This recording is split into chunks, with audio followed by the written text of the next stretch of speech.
Assalamualaikum warahmatullahi wabarakatuh. Perkenalkan, nama saya Nurlela Rizal dengan NIM 2206120104, mata kuliah akuntansi biaya. Di sini saya akan menjelaskan materi tentang bab 9, yaitu biaya bahan baku. Yang pertama, unsur biaya yang membentuk harga pokok bahan baku yang dibeli. Bahan baku merupakan bahan yang membentuk bagian menyeluruh produk jadi. Bahan baku yang diolah dalam proses manufaktur dapat diperoleh dari pembelian lokal, impor, atau dari pengolahan sendiri. Di dalam memperoleh bahan baku, perusahaan tidak hanya mengeluarkan biaya sejumlah harga beli, tetapi juga mengeluarkan biaya-biaya pembelian, pergudangan, dan biaya perolehan yang lain. Sistem pembelian. Transaksi lokal pembelian bahan baku melibatkan bagian-bagian produksi, gudang, pembelian, penerimaan barang, dan akuntansi. Sistem pembelian lokal bahan baku terdiri dari prosedur permintaan pembelian, prosedur order pembelian, prosedur penerimaan barang, prosedur pencatatan penerimaan barang di gudang, dan prosedur pencatatan utang.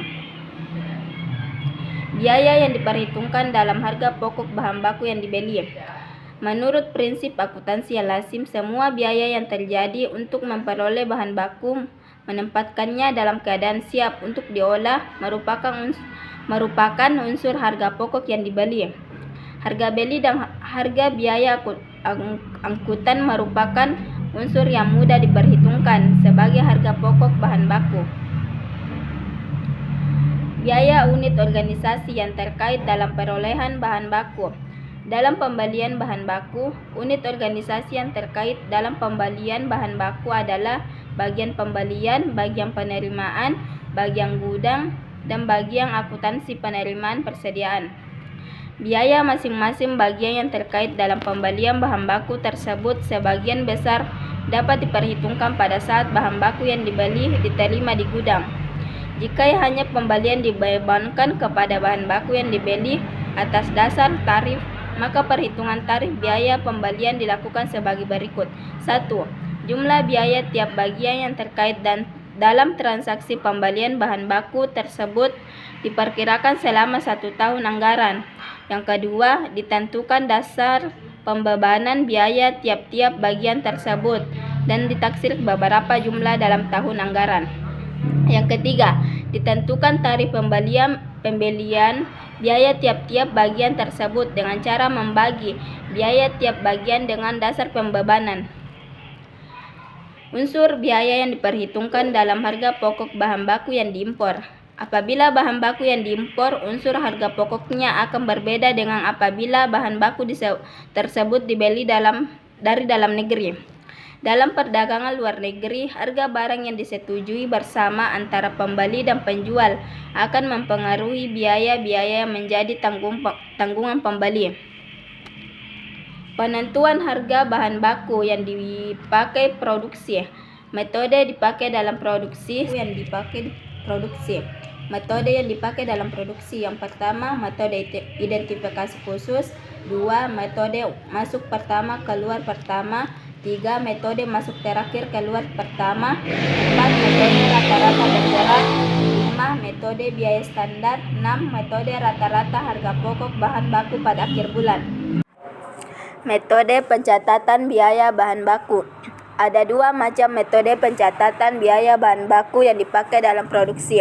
Yang pertama, metode mutasi persediaan dan metode persediaan fisik. Dalam metode mutasi persediaan, setiap mutasi bahan baku dicatat dalam kartu persediaan. Dalam metode persediaan fisik, hanya tambahan persediaan bahan baku dan pembelian saja yang dicatat. Sedangkan mutasi berkurangnya bahan baku karena pemakaian tidak dicatat dalam kartu persediaan.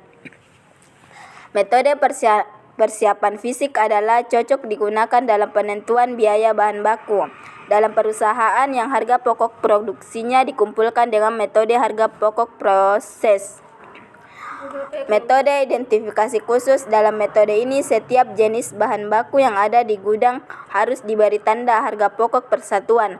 Berapa bahan baku tersebut dibeli setiap pembelian bahan baku yang harga persatuannya berbeda dengan harga persatuan bahan baku yang sudah ada di gudang. Harus dipisahkan penyimpanannya dan diberi tanda pada harga berapa bahan tersebut dibeli. Cara pencatatan sisa bahan. 1. Bagian akuntansi persediaan menyelenggarakan catatan mutasi persediaan sisa bahan dalam kartu persediaan. Yang kedua, bagian akuntansi persediaan tidak hanya menyelenggarakan pencatatan mutasi persediaan sisa bahan dalam kuantitasnya saja, tetapi juga nilai rupiahnya. Produk cacat. Produk cacat ialah produk yang tidak memenuhi standar mutu yang telah ditentukan tetapi dengan mengeluarkan biaya pengerjaan kembali untuk memperbaikinya. Produk tersebut secara ekonomis dapat disempurnakan lagi menjadi produk yang baik. Sekian presentasi dari saya. Wassalamualaikum warahmatullahi wabarakatuh.